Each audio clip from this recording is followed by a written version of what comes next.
Hey everybody, it's Jason Blaha here, and it's time for part 2 of the Q&A, so let's go ahead and get this started.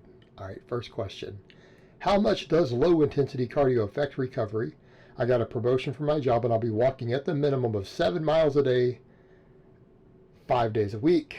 My last job didn't do much walking, didn't know if this will affect my recovery and the amount of training volume I can do, given I'm still meeting my sleep and food needs. Okay, honestly, once you're adapted to it, very low intensity cardio, lifts, walking, things like that do not impact your recovery from training. You may see some recovery issues for the first 2 to 3 weeks. Okay, you might see some. Here's what I'm going to recommend to get you on track to where it's minimized and you are right back to making gains. For the first 2 to 3 weeks on there, reduce yourself down to minimum training volumes. Right? That means supplemental work and stuff. Take it down to the minimum number of sets you need to make gains. Minimum number of sets. And that probably means something in the range of about 10 sets per week total per body part. Right? Something in that range. Increase your calories. Make sure that you are not losing weight. It's when we add list cardio for weight loss that we are not currently adapted to, we lose muscle. It's very easy to lose muscle if it creates a calorie deficit. If you are already doing that much walking and you've spent several months adapting to it, it will not cause muscle loss if you reduce your calories and up your protein. Okay, so in this case, what's our solution? Increase your calories. You are going to need to eat a lot more calories. If you're walking 7 miles a day, 7 miles a day, and you haven't been, your maintenance calories are probably going to go up anywhere between 500 to 1,000 calories a day. You are going to need to eat that food. Okay, you're going to need to make up the difference in the food. And that will almost guarantee that this will be more seamless and you'll adapt better. So go down to the minimum effective training volume that you can get away with. Increase the food intake to make sure that you do not lose weight from this, and you probably need some extra hydration. And if you do all of that, you may stall on your gains for a couple of weeks, right? You might not make any progress for 2 to 3 weeks. After that, you should be able to go right back to making gains again without having lost any. And you'll be fine. All right, next question. So I've noticed for me and a lot of people, their appetite changes due to the season, weather, etc. In the winter. When it's cold, people are more hungry. In the summer, when it's hot, people are less hungry. Is there any science true to this, or is it in my head? If so, why is the reason temperature causes appetite changes? Also, how was your Easter? Hope it was good. Well, I'm not going to get into my own personal life or any of that in here. We're going to stay away from that. My Easter was okay. It could have been better. So, over to your question. It has to do with evolution. It has to do with evolution. When it's cold, we need to have body fat. Body fat is of great value to us. We get hungrier because our food is harder to find. Historically, during the winter months and when it's cold, food is more difficult to find. Not only that, we will benefit from having more body fat to insulate us. Therefore, we tend to get hungrier. This is a survival mechanism. It's a survival mechanism. All right. When it is hot outside, really hot, our body wants us to try to conserve energy more and to move less so that we do not overheat. Right? Particularly if it's a hot climate for you, what you consider hot, like out of the norm for you, really hot months, again, you're going to be more prone to overheating, depending upon your evolutionary, adaptations to that particular environment. You're going to be more prone to overheating, things like that. You're going to be more prone to even sunburn and stuff if you're out in the sun more. So therefore, our body wants us to move around a bit less. And if we move less, we need less food anyways, right? And so therefore it reduces appetite so that we're not out seeking food. Because again, let's come over to the point. For most of human history, food scarcity has been a problem. This is not a problem for most of us in first world countries, even second world countries in this age. It's not really the same issue for us. We are still biologically hardwired for those other times.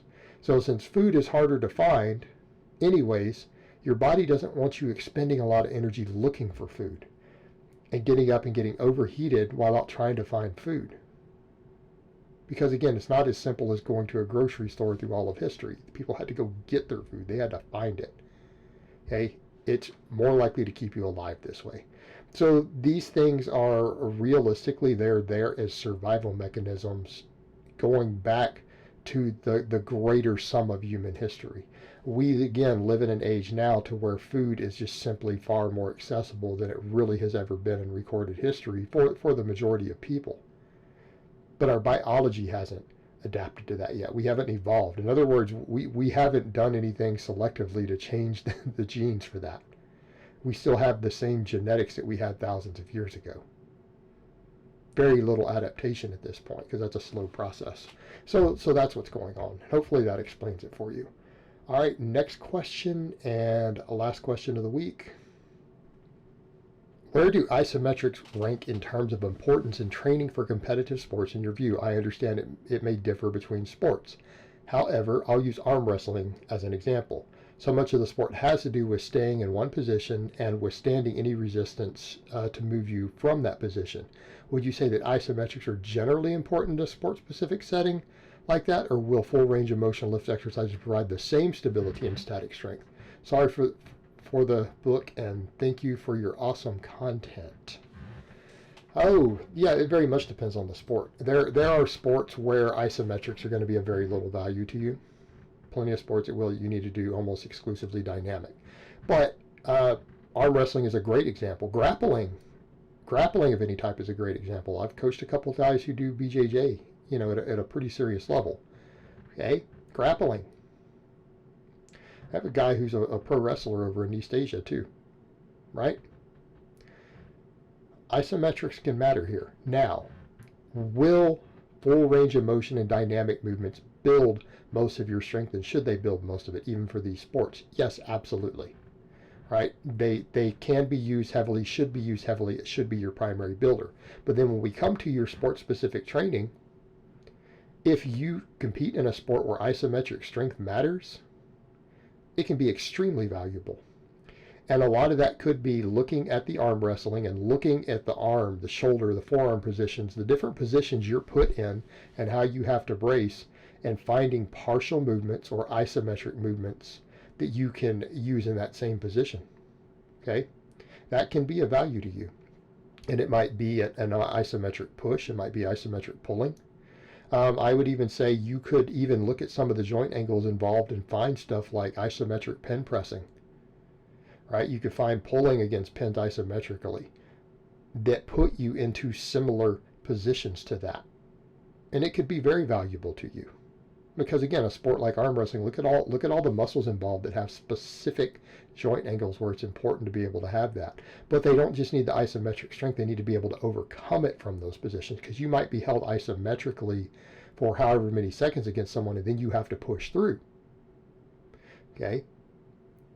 So again, you still need the full range of motion, but you can check those positions. You can find where your weak positions are in those, and you can find ways to even do barbell work. Right? You can find ways to even do barbell work.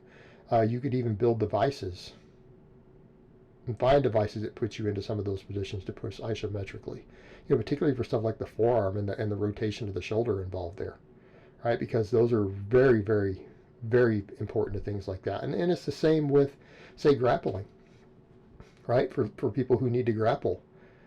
Pin work and isometrics in the right positions can be of great value to them. But it needs to be at the joint angles where they're going to do it. Because if it's not at the joint angles where they're going to be using it in competition, it's going to be wasted effort for the most part. So in that case, if you're doing it, it needs to be very, very sport specific. But it absolutely has a place. If you're in any sport where you need static strength at any point consistently, doing sport specific isometric work would actually be a very good idea. And again, perfect examples are grappling sports and arm wrestling. Absolutely. All right, guys, but that's really all I have to say on that today. I hope it's been informative, and I will talk to you guys next time.